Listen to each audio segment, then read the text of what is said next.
Today on Living History, we're going to meet Paul Hively and learn how his service to this community has helped preserve our wonderful downtown.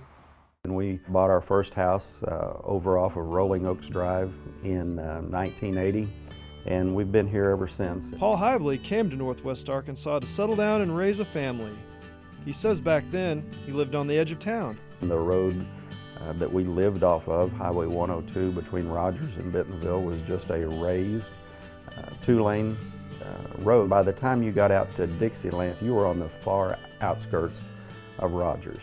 Hively says he watched his family and the city grow together. And we had Stroud's department store and the Crum family downtown, and being able to go in there and kind of find things, and Rice Jewelers.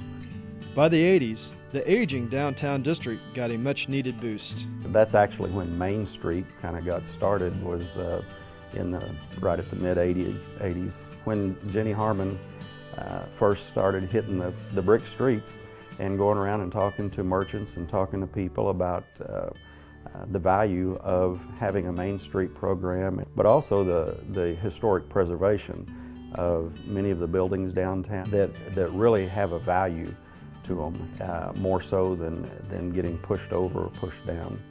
Today, Hively is on the board of directors for Main Street Rogers and the Historic District Commission, and continues his love for historic preservation by working to restore the Newt Haley Ford building downtown. I can remember whenever the newspaper was in there and they put the drive-it system and the coating on the outside and totally changed that building up. There's probably a couple of generations that really don't know what that building looks like. The building will house part of the Rogers Historical Museum's expansion, and Hively says he's excited to see another downtown building be returned to its former beauty. I think there will be really a deep appreciation, both from a gray-haired senior committee contingent of citizens, and also the younger kids and younger families that see that, you know what, the city of Rogers put a real emphasis on bringing that building back.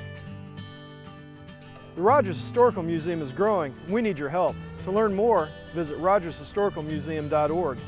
For Living History, I'm John Burrows.